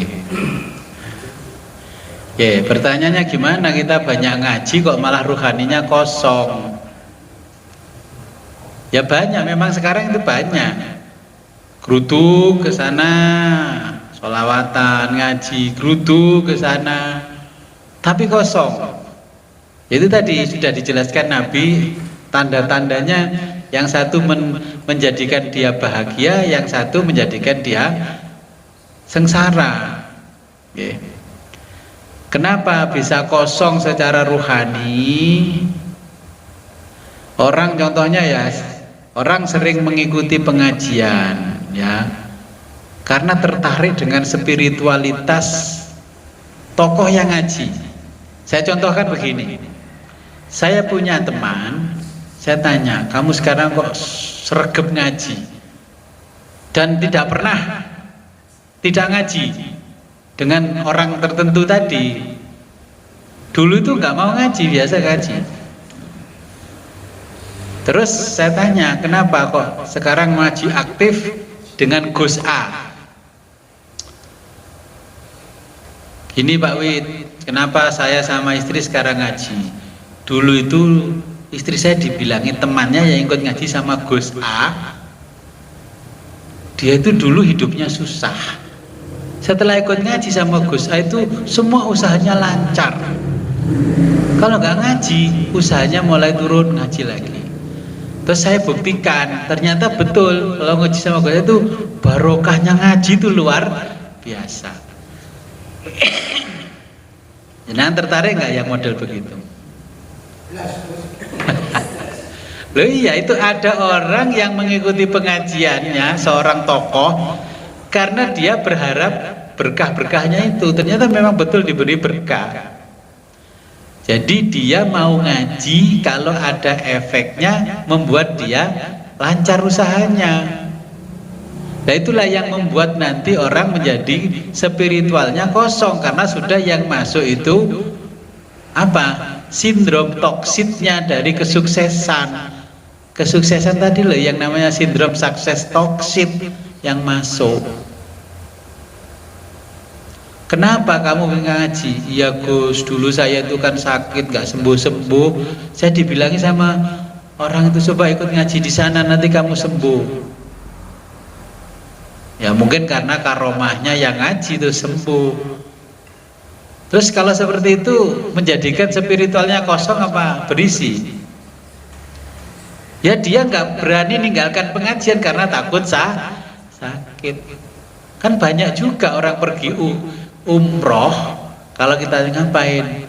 Ya saya ingin minta obat sama Gusti Allah karena saya sudah sakit sekian tahun nggak sembuh-sembuh. Semua rumah sakit sudah saya datangi, 1000 kota sudah aku datangi, semua dokter sudah saya datangi, dukun semua sudah saya datangi, tepung gelang. Sekarang saya mau menghadap Allah di depan Ka'bah, saya mau berdoa supaya disembuhkan dari penyakit. Berarti pergi ke tanah haram menghadap Allah di tanah suci di depan Ka'bah bukan karena Allah, dia mencari Allah karena mau menuntut ganti rugi. Bukan menyerahkan dirinya kepada Allah, menuntut ganti rugi atas kerusakan produk yang dia miliki. Apa nggak sering kita mendengarkan orang pergi ke tanah haram seperti itu? Ya sering.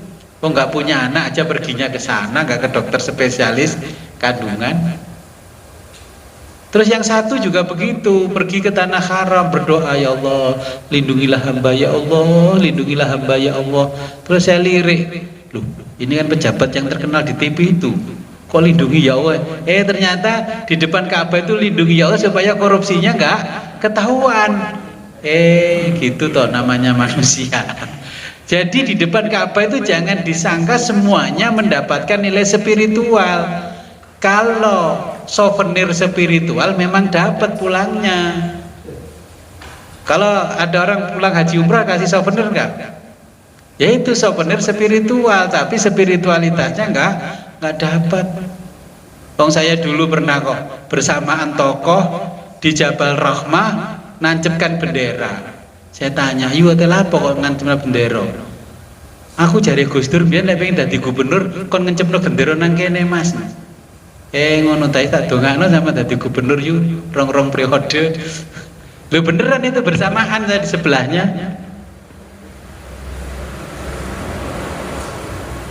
Lho iya betul itu.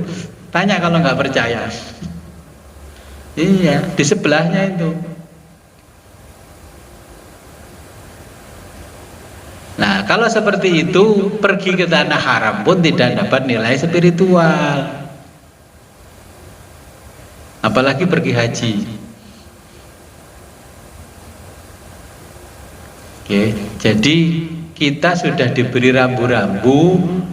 Kalau TV itu diberi buku manual book itu buku petunjuk manual. Remote yang logonya begini untuk ini, yang untuk ini kan sudah, gitu loh. Ya sudah ikuti itu saja kalau orang awam. Kalau ingin bahagia. Jadi kita kalau sudah belajar ilmu tasawuf yang banyak, tidak semua kegiatan keagamaan mengandung nilai spiritual. Kan ternyata nilai ekonomi yang banyak. Wis ta, gak usah diperinci teman-teman. Kegiatan yang atas nama agama itu ujung-ujungnya apa sih? Apalagi yang dikemas konser macam-macam, ya ujung-ujungnya seperti itu. Sejak zaman dulu kala abad pertama Hijriyah sampai sekarang sama, polanya sama, hanya modelnya yang berubah-ubah.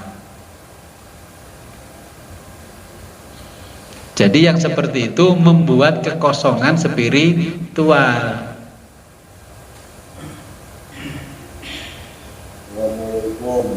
Waalaikumsalam.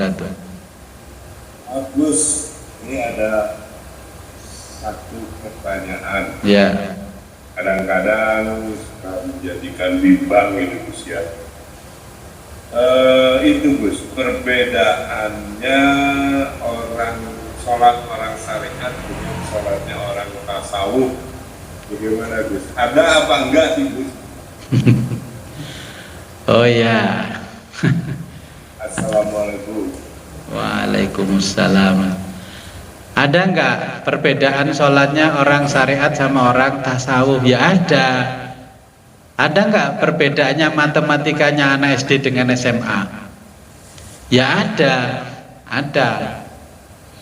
Kalau orang syariat, tuntutan sholatnya itu cukup bajunya bersih dari najis dan kotoran, tempatnya bersih dari najis dan kotoran, menghadapnya kiblat, ya. Itu sudah cukup sholatnya bagi orang syariat.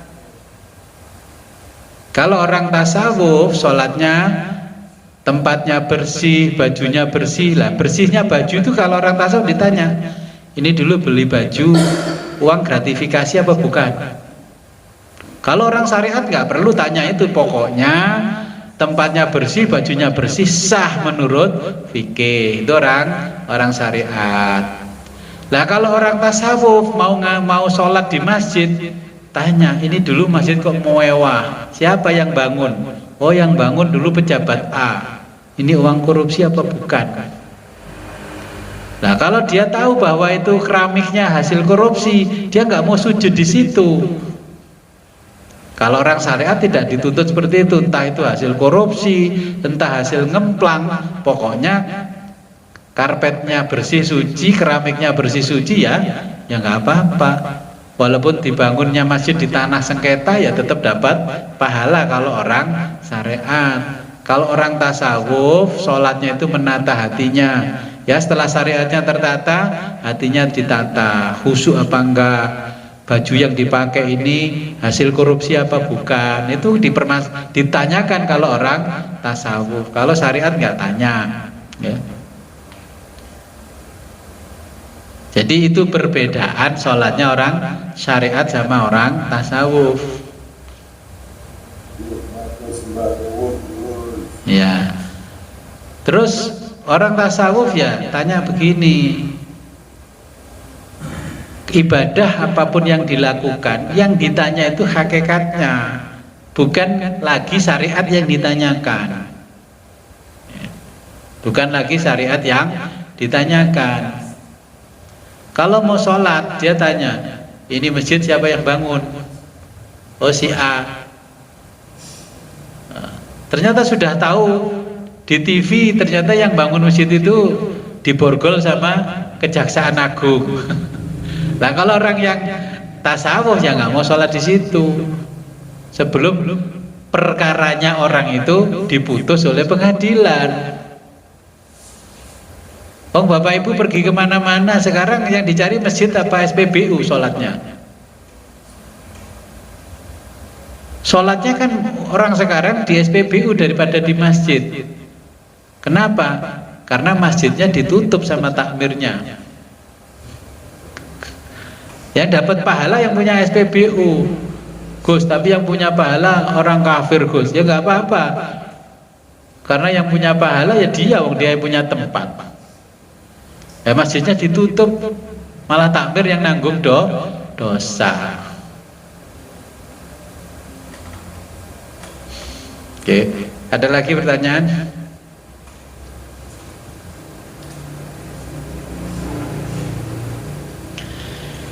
Kalau nggak ada, kita lanjutkan paragraf berikutnya. Wa'lam dan ketahuilah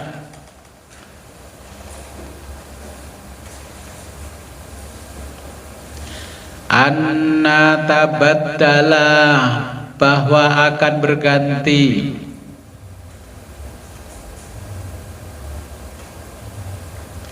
as-sakawatu penderitaan, ya, dari penderitaan ilas sa'adati menjadi kebahagiaan,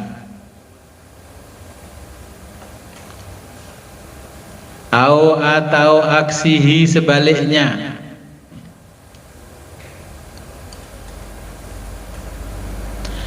Yakunu karena adanya bitarbiyati pendidikan. Jadi kalau orang awam harus ngikuti pendidikan. Bahasanya orang Jawa ya ngaji. Ngaji itu ngaji kitab, bukan ngaji guyonan. Kama qala sebagaimana sabda Rasulullah sallallahu alaihi wa alihi wasallam, kullu mauludin setiap anak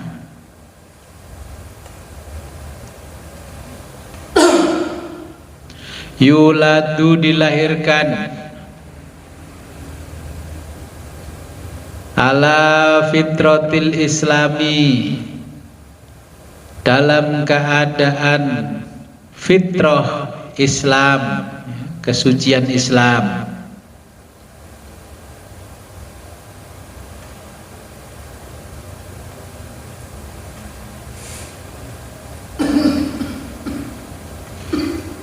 Walakin tetapi karena abawahu orang tuanya yuhawwidanihi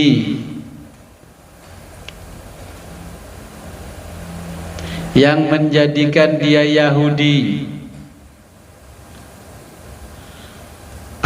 atau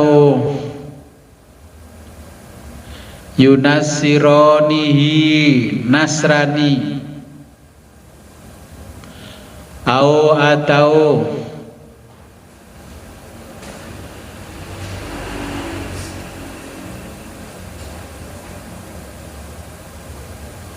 yumajjisanihi Majusi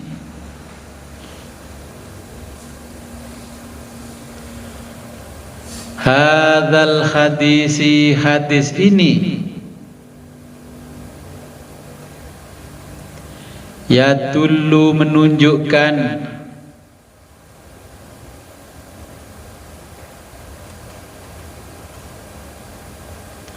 ala anna bahwa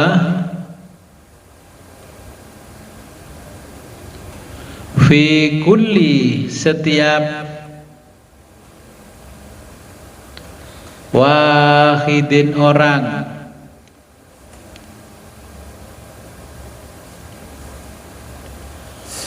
qabiliyatas sa'adati qabiliyata memiliki potensi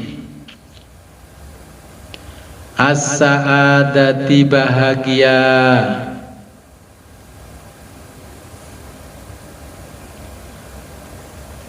wasyaqawati dan derita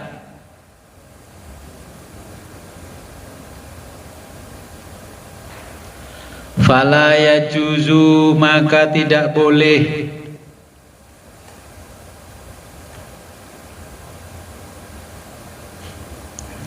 ayyuqala mengatakan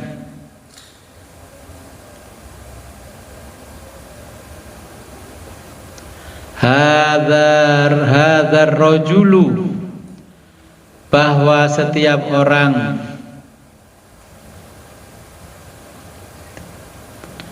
sa'idun makhdun pasti bahagia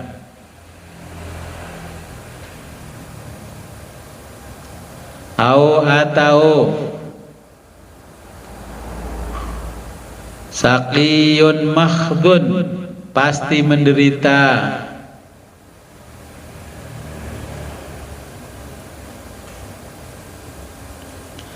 bal tetapi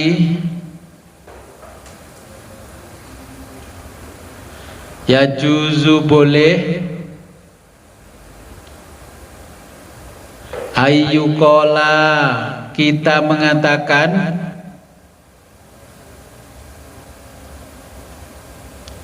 sa'idun akan menjadi bahagia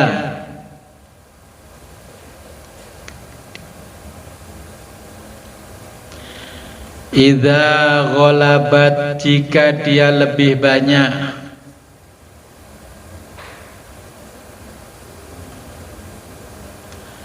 hasanatuhu kebaikannya ala daripada sayyiatihi keburukannya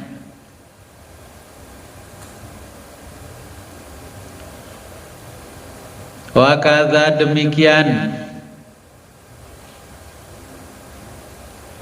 aksuhu sebaliknya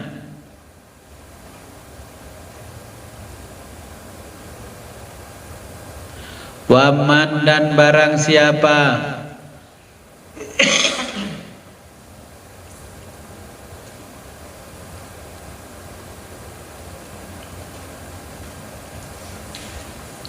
ghayyara merubah hadhihi ketetapan ini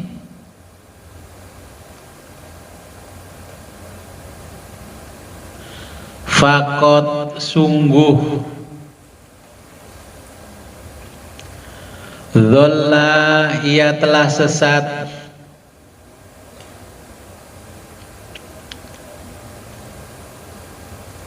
li'annahu karena dia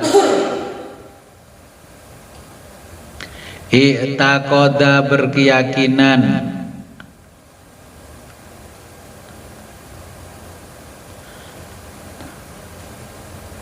anna bahwa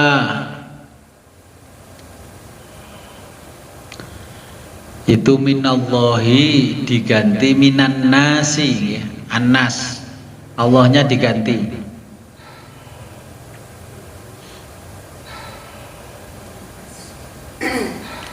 minan nasi di antara manusia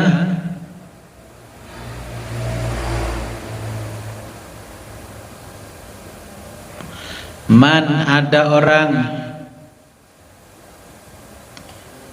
yudkhilul jannata akan masuk surga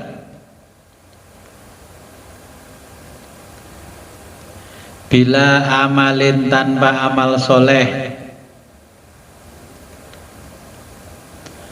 wa taubatin dan tobat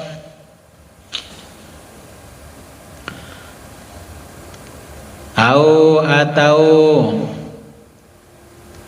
yadkhulun naro akan masuk neraka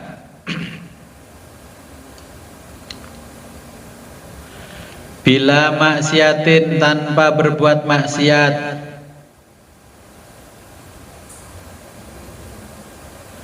fahadzal qaulu maka pendapat seperti ini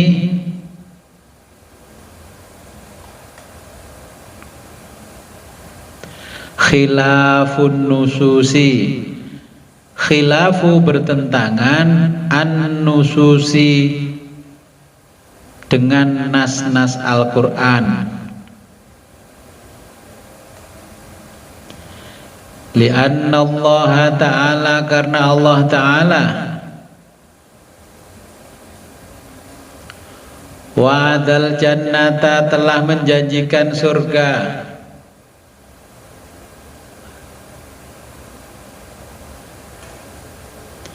li ahli sholahi, bagi orang-orang yang beramal soleh,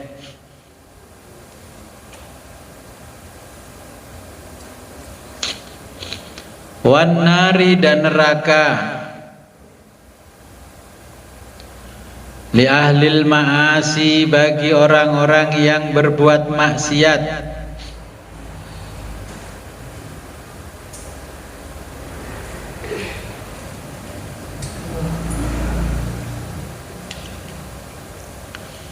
wasyirki, dan mensekutukan Allah,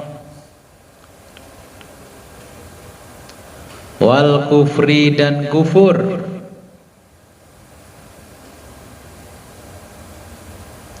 kama qala Allah Ta'ala, sebagaimana firman Allah Ta'ala,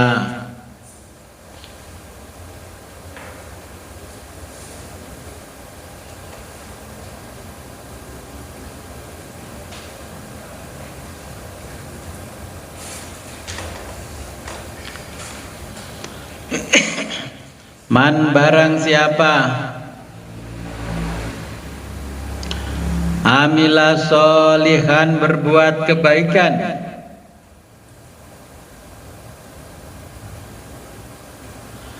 fali nafsihi, maka pahalanya untuk dirinya sendiri,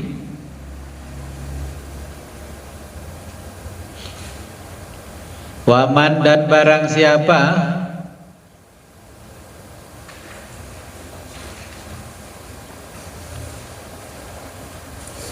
asa'a, berbuat jahat,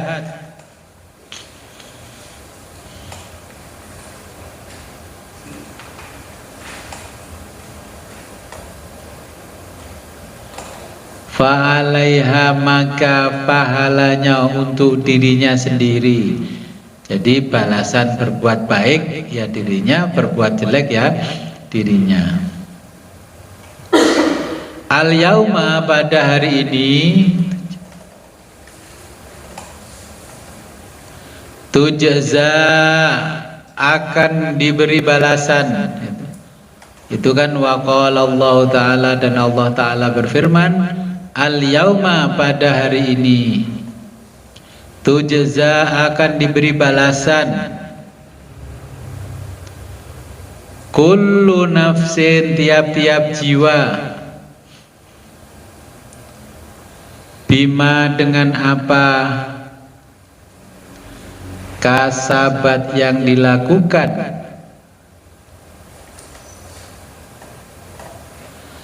la, tidak ada,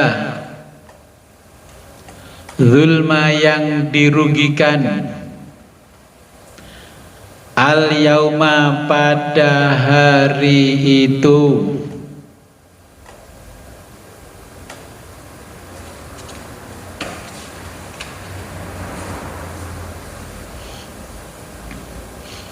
waqala Allah Ta'ala, dan berfirman Allah Ta'ala,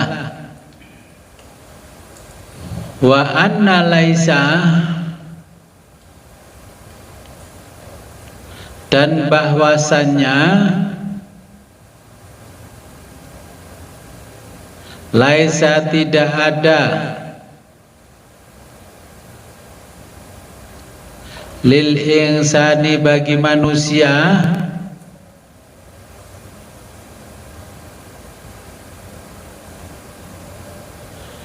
illa, melainkan, ma, hanya apa,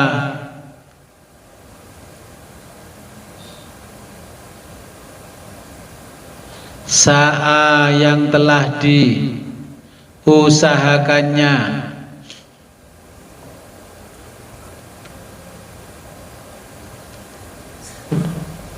sa'a, yang telah diusahakannya,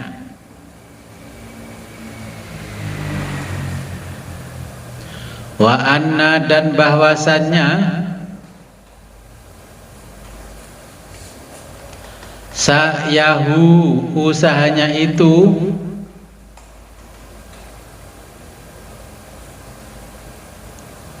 saufa kelak akan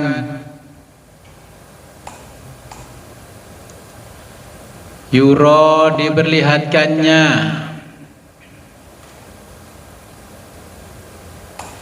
wa qala Allah Ta'ala dan berfirman Allah Ta'ala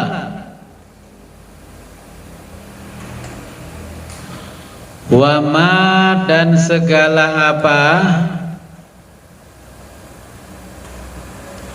tuqaddimu yang telah kamu kerjakan li anfusikum untuk dirimu min khairin dari kebaikan tajiduhu kamu akan mendapatkan pahala indallahi dari sisi Allah. Wallahu a'lam bishawab.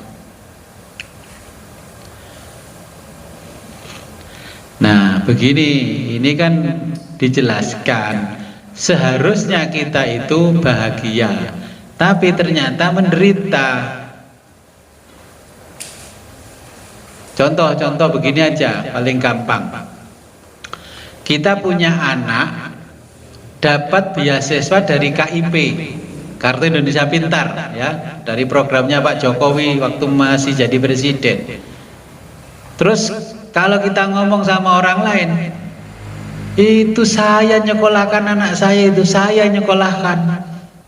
Setiap bulan itu, setiap satu semester SPP 10 juta itu saya yang menyekolahkan anak saya.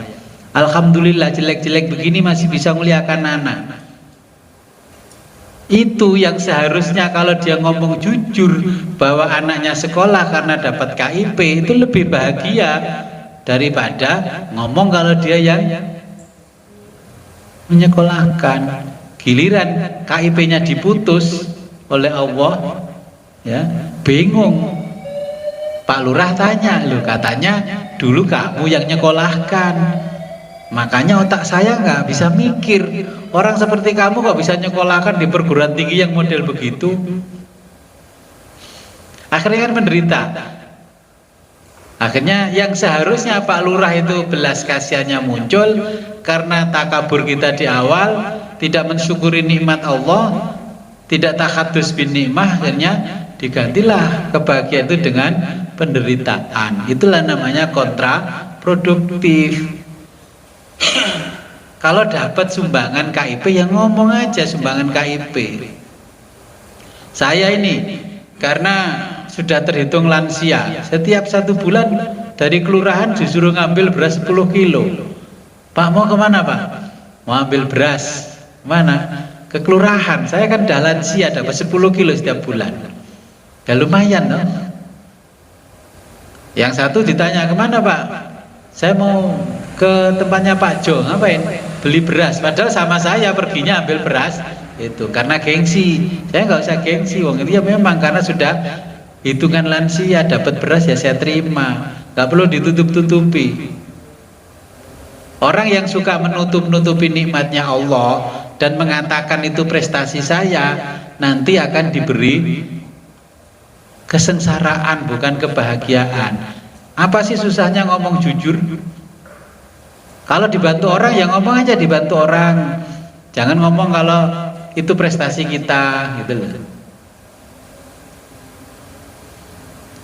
Dibantu pemerintah ya ngomong aja bantu pemerintah. Contohnya kalau cucunya bapak ibu tuh khitanan massal di balai desa, mbak ngomong lho sing nyunatno putuku aku, padahal cucunya di syuting YouTube itu di khitanan massal.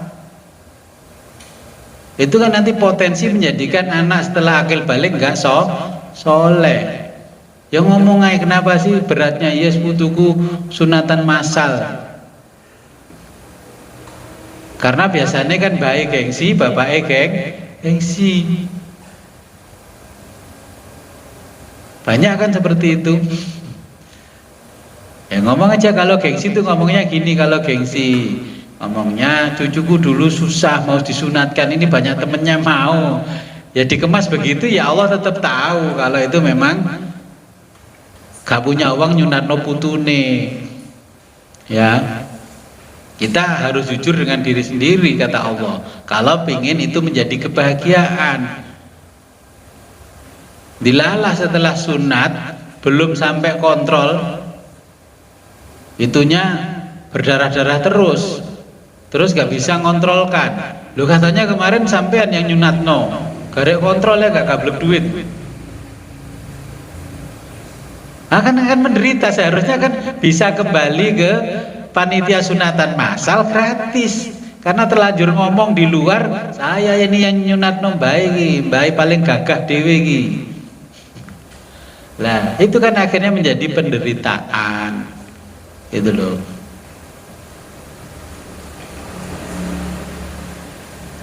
Oke, ini pesannya Syekh Abdul Qadir Jailani. Apa yang kita buat, kita harus berusaha itu membahagiakan kita, jangan menderitakan kita. Kalau anak sekolahnya pakai KIP, ya sudahlah pakai KIP.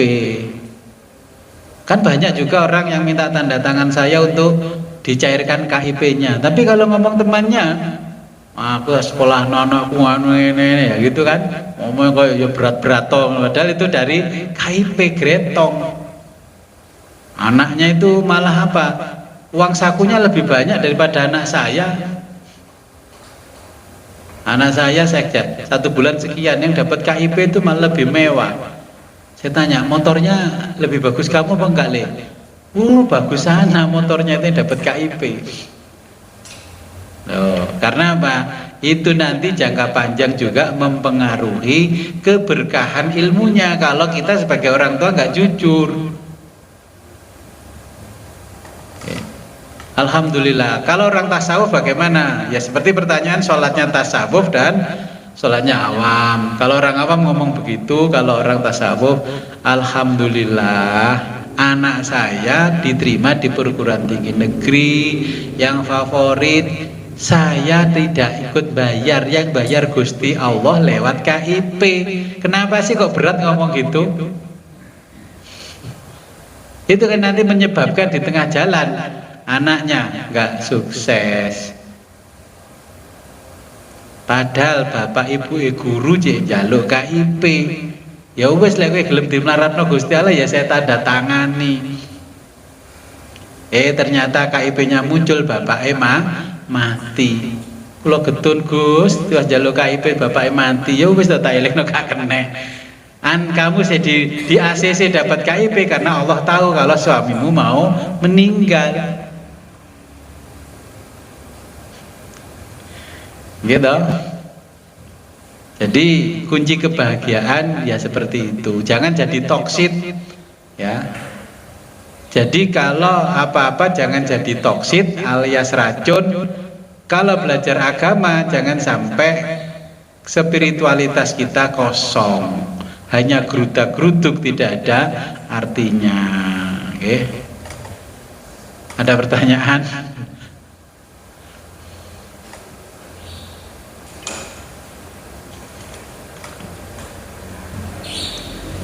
Memang berat, di mulut itu berat, kalau mau mensyukuri nikmatnya Allah itu berat, berat sekali.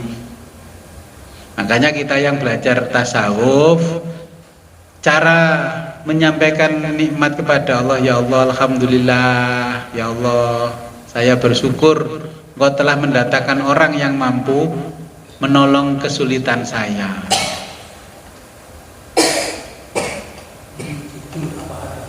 Nah, yang dimaksud Nabi itu suruh jujur apa adanya. Kowe lek jujur mujur. Kalau orang Jawa, ya kan? Kowe lek gak jujur ajur dhewe. Kenapa sulit? Ya itu loh, yang tadi katanya apa? Iblis di sebelah itu, Mbak. Aja ngomong ngono. Kowe kok gak duwe harga diri di kampungmu.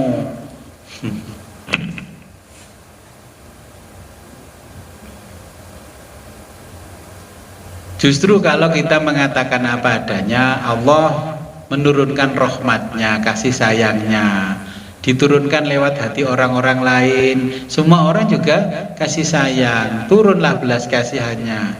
Kalau nggak mensyukuri nikmat, Allah sendiri nggak menurunkan belas kasihannya, hati orang lain ya juga nggak ada yang diketuk untuk belas kasihan kepada kita. Ketika anak kita cerdas, masuk fakultas kedokteran, iya anak saya ini dari kecil prestasinya luar biasa, sampai saya leskan di bimbingan belajar ini. Kenapa sih sulit ngomong hadza min fadli rabbi? Sampai saya ingatkan di kaca mobil tuh, hadza min fadli rabbi. Alhamdulillah Gus, kula niku dianugerahi, saya dianugerahi anak yang cerdas, sehingga anak saya bisa masuk fakultas kedokteran. Oh ini memang anak saya dari kecil beda sama saudara-saudaranya, ini paling cerdas ini. Yang kedua itu nurun bapaknya itu, cerdasnya itu, gak nurun mboknya itu. Ya tambah mantel to mboke kuwi. Sing gembol 9 tahun anak 9 wulan aku kok kone sing kok unggul-unggul nih. Daftarno sekolah lo aku juga rapot aku, gak tahu awakmu. Ya kan? Apa pernah bapak ambil rapot itu? Gak pernah, saya aja gak pernah. Kecuali anaknya bolos terus dipanggil gurunya, bapaknya datang. Ya, begitu.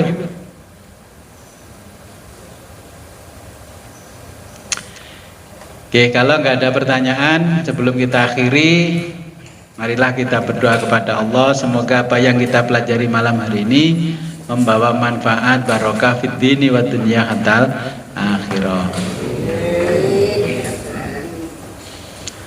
A'udzu billahi minasyaitonir rajim. Bismillahirrahmanirrahim.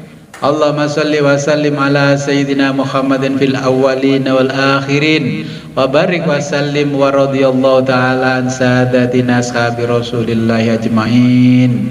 Amin ya Allah ya rabbal alamin. Allahumma faqihna wa faqih talamidana fid din wa 'allimna wa 'allimhum at-ta'wil. Allahumma arham ummat sayyidina Muhammad.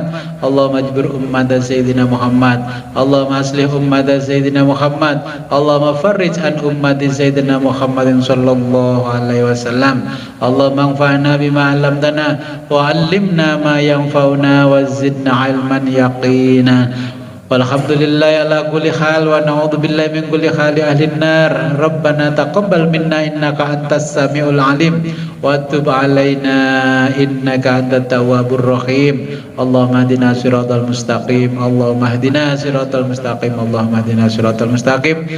Siratal ladzina an'amta 'alaihim minan nabiyyin wasiddiqin wasyuhada'i wassalihin wa hasuna ulaika rafiqa. Dzalikal fadlu minallahi wa kafa billahi 'alima. Allahumma ya syahidan ghaira ghaibin wa ya ghaliban ghaira maghlubin wa ya qariban ghaira ba'id wa ya ghaliban ghaira maghlubin wa ya qariban ghaira ba'idin wa ij'al min amrina ya Allah farja wa makhraja ya sariqal mustaskirin wa ya ghiyasal mustaghisin innaka ta'lamu makanana wa ta'lamu khalana wa la yakhfa 'alaika syai'un min umurina. Rabbana atina fid dunya hasanah wa fil akhirati hasanah wa qina adzabannar. Wa shalli wa sallim ala jamil anbiya'i wal mursalin walhamdulillahi rabbil alamin. Al-Fatihah. A'udzu billahi minasyaitonir rajim.